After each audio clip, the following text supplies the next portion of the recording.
Hi everyone, Magnus here, and today, funnily enough, I'm talking about Magnus Carlsen in the most recent Title Tuesday that just finished tonight a couple of minutes ago.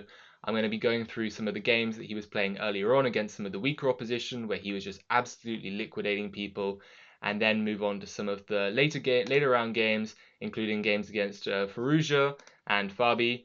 And we're going to see in the last game, round 11, Magnus was on 10 out of 11, and we're going to see whether or not he was able to get that prestigious 11 out of 11 that only he and Hikaru have done one time each previously. So, starting with this extremely accurate game that he played in round number 2 against a FIDE master who's 2600, and now this, 2600 is probably much better than myself or many of you watching would ever even hope of getting to. So let's see just how Magnus absolutely liquidates this game.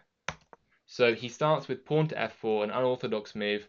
This is known as the bird opening, and he goes for this kingside fianchetto setup, sort of aiming for a bit of a central King's Indian attack kind of system. Opponent trades in the center, giving Magnus the full control. And this move, knight to d4, which is a mistake, Magnus immediately punishes it with pawn to e5, getting a really strong central bind here. The black knight is now forced to move, potentially after a capture first. There is a capture and the knight moves. As you can see, Magnus has now completed connect 4, so he's already halfway to winning the game. He's got this really strong pressure down on this rook and the queen side. So let's see how Magnus gets the job done. He brings out his bishop, finishing off development. He's going to be bringing the rook to the e-file, probably pushing on the queen side, d-file, sorry. And he does bring his rook, pinning the knight to the queen. Magnus infiltrates with his horse, absolutely just jumping into the black position here. Grabs a pawn on his way out. The black rook was concerned potentially about some ideas of getting in trouble, but Magnus just snags the pawn here, possibly some nerves on the front of the FM. Knight to b6 here's seen. This pawn is pretty loose, so Magnus goes queen to f2, targeting the c5 pawn, which would come with a monster fork and a skewer to go.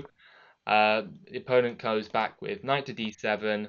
Magnus plays queen d2, going down the d file, just looking to possibly exchange queens, but he doesn't. He actually switches route over to the a file, looking to possibly go into this weak c7 square and exert massive pressure on the black position. Magnus does in fact put his queen into c7. Huge pressure here on black. Really cramped. Don't know what black's doing. This bishop's absolutely walled in, and this knight's completely penned as well. The opponent tries to break out with rook to a8. Magnus retreats knight b5, giving up the a2 pawn, but planting the knight into this d6 square. That's a lovely octopus knight, dominating the black position. Opponent retreats with not really much to do.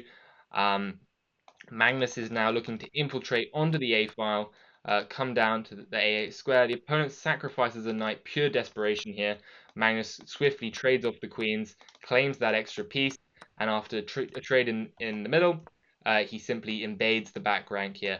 And now there is a pin, and Magnus, the opponent gives one check, Magnus claims the pawn, and he's going to win even more material, and so the opponent simply resigns.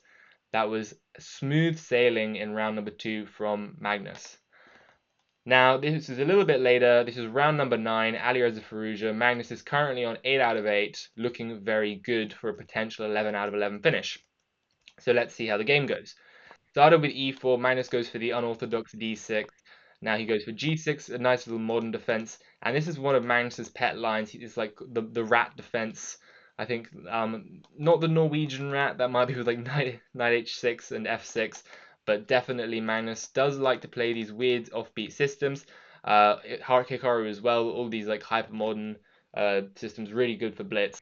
But Firouzja tries to claim more center space with f4, going for the huge white center here.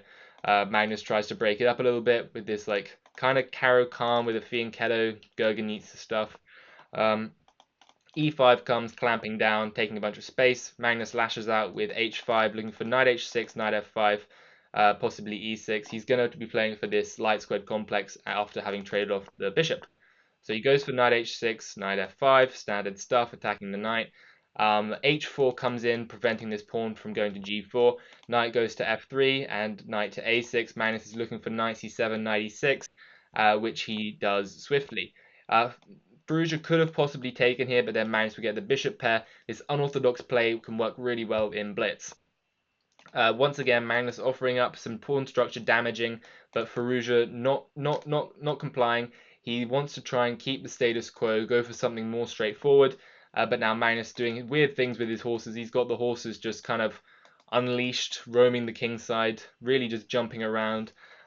Pretty strange stuff. But he locks up the position with pawn to e6. He's completed his little pyramid here, and he seems to have a bit of a bind on the position. Firouzja castles, we get bishop to e7, overprotecting his pawn, and also looking to castle himself. Magnus captures the c4 pawn, now creating a weak backwards d pawn, which he can try and put an outpost on.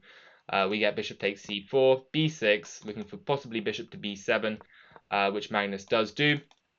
Good control of this d5 square. Magnus sort of has like all the holes that he's going to try and patrol with his horses. Rook comes to the middle. Firouzja doing really just standard, good principled moves. Magnus castles. We get queen to e2, possibly eyeing bishop a6 here, and knight to h5. Magnus goes for the g3 square, saying, "I would like to fork you, Mr. Firouzja." We get queen to d2, guarding the pawn as well. Didn't mention that was a pretty big threat. Also getting out of the fork here. We get queen to c7, getting out of the way, possibly looking to line up on the d-pawn. Bishop d3 targeting the knight. Knight comes back because Magnus wants to capture back with the knight and not ruin his structure. Knight comes in, possibly looking for these weak squares here, here, and here, here. And now pawn comes to c5, attacking the knight here. We get some trades. Rook comes to the center. Gonna speed up a little bit through these moves. We get some trades over here. Magnus ends up down a pawn, but with interesting play on the center of the position. And some pretty nice knights here. They're actually not too bad, as well as some holes that he can try and jump into on the black position. So a slightly safer king for black, but definitely an extra pawn on the queen side, and the bishop pair for white is looking pretty good. We get a queen trade offered. Magnus declines. Bishop takes on f5. Knight's going to be jumping in there. And I actually quite like Magnus's position here. King comes up to h2. Players are getting below the 1 minute mark, so we are entering a bullet game. Magnus once again refuses the queen trade. Rooks are offered to come off. Magnus says, no thank you, I would like to take your b pawn at some point. Knight comes into f5, pressuring the king. Rook comes into b3, possibly looking for rook g3, take maybe some kind of attack on this g2 pawn. The knight goes back, guarding that square. Magnus moves up, getting out of the way of any nastiness on the back rank. Rook comes in to e3, possibly looking to try and invade the little piggy on the second. Rook comes down to d7. We get queen e8. Once again, Magnus looking to line up. King comes to h6. This is a bit of a strange move. I don't really know what it's doing. Maybe it's trying to get out of some prophylaxis. That makes a lot of sense, actually, with rook takes f7. Although, oh, okay, of course, yeah. He's just trying to get out of the way of this pin here. Firouzja was threatening to take on e6. Firouzja goes back to c2. Rook goes to e1, lining up on the back rank. And fast forward a few moves, Firouzja makes this huge blunder. Rook takes f7. Magnus can now go queen to b6 and go for this back rank checkmate, which he does swiftly. Firouzja gives a pretty desperate check here. Another desperate check with the knight. Magnus moves up to the safe square. Firouzja gives one more check, but after Magnus plays king to g7, he has no more checks after queen d7 and king to f8. Magnus simply runs his king. Firouzja has to give up the knight. He has nothing better. Magnus takes with the rook for some reason rather than the queen. Probably he wants the queen to defend his king. And after the queen goes to h8, looking to check from behind, doesn't really work. Magnus plays rook f1, and Firouzja resigns in light of the fact that checkmate is unstoppable. So Magnus is on fire here, looking like he's going to have 9 out of 9 going into round 10 against Fabi. Let's see how this game goes too. We get pawn to e4 from Magnus, c5, Sicilian, knight f3, knight c6, bishop b5, Rossolimo stuff. Knight comes out to f6, trying to attack this pawn in the center. Magnus defends it, and g6. Not Firouzja, Fabi going for this g6 setup, which is pretty much like one of the main ways to meet the Rossolimo. Idea is that you can take this way or that way, and you get some pretty weird stuff where the knight can often come to e6, bishop comes out. I don't really like it myself, but mostly because it's too complicated. Magnus castles. We get bishop g7, rook e1, h3, stopping any piece from coming to g4 in the future. And after d6, Magnus decides to chop the knight and damage the pawn structure permanently, starting with pawn to e5, where he's undermining the position. If the knight goes to d5, which it does, Magnus starts the chopping process. He chops down the whole forest and now leaves black with this little isolated clump in the center. Strong play from Magnus so far. Pawn c3 solidifying the white position, and black's left with this pretty nasty clump.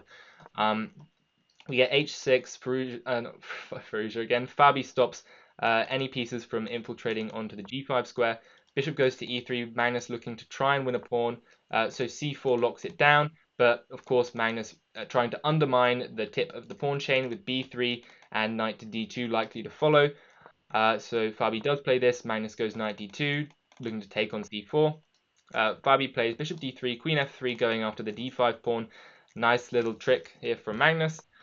Queen goes out to a5. Magnus probably going to lock things down with b4, and he does. Queen goes into a3, trying to go for the c pawn. Magnus defends the c pawn before taking the d5 pawn, taking the plunge. Magnus now does take the plunge, and we're probably going to be seeing some exchange here, possibly winning this pawn.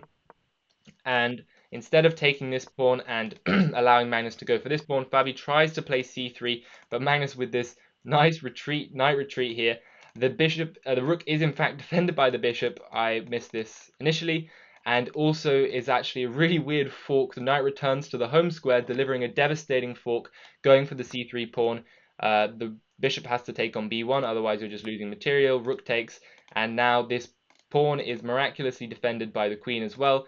B pawn is fairly well supported, and it looks like Magnus is going to be winning material here. If the rook were to have taken the pawn, potentially Fabi was concerned about something like this, with queen to b3 maybe. That could have been annoying. It looks like this c pawn is guaranteed to fall, because something like here, I guess you can't quite retreat, but maybe the b pawn is going to march. I'm not 100% sure what he didn't like.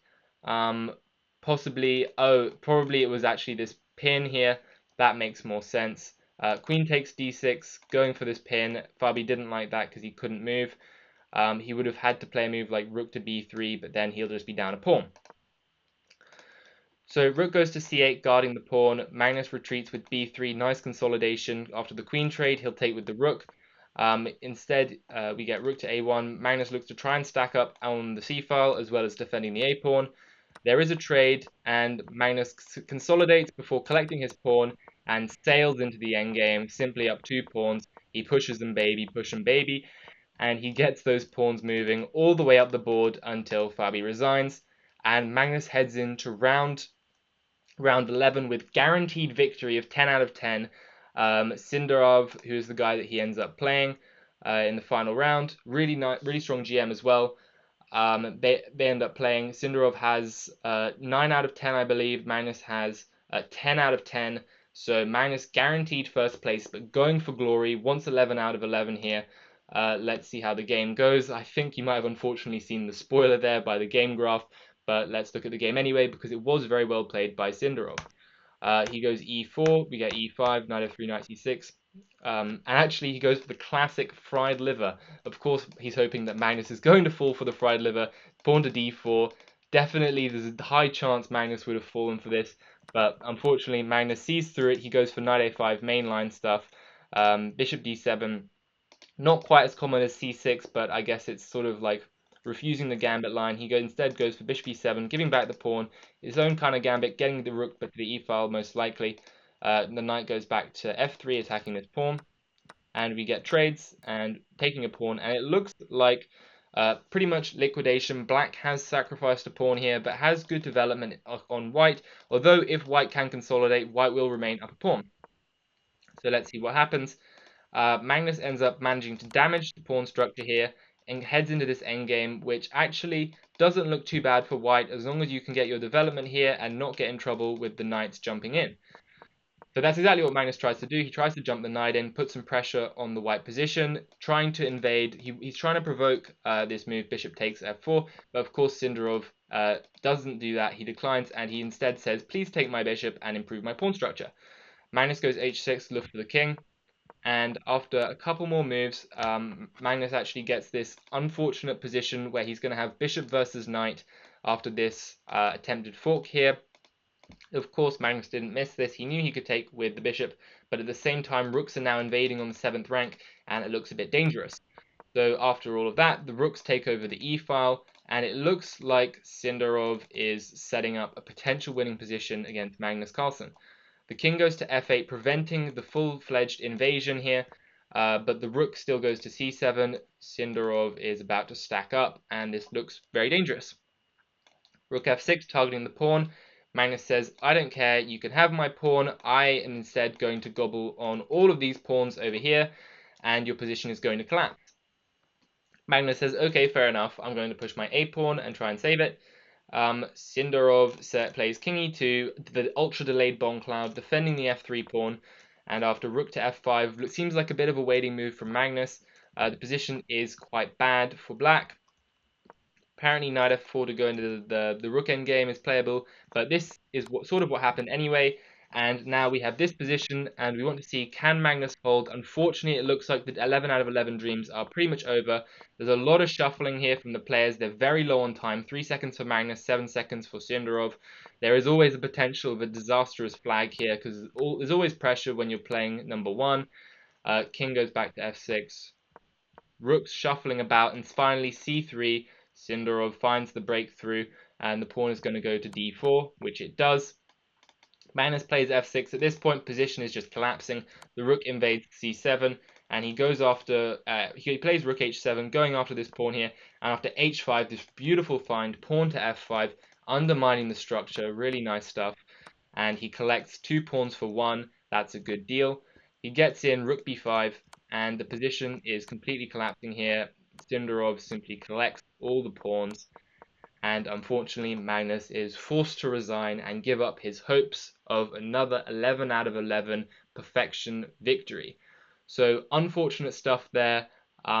Magnus goes 10 out of 11, still a very strong score, and it's always difficult to even have a hope or a chance at 11 out of 11 in a title Tuesday. So I'm sure he might be back for vengeance fairly soon after being so close to victory. So anyway, I hope you guys enjoyed that video. If you did and want more commentary and stuff like this, please consider liking and subscribing, and otherwise I will see you in the next one. Bye!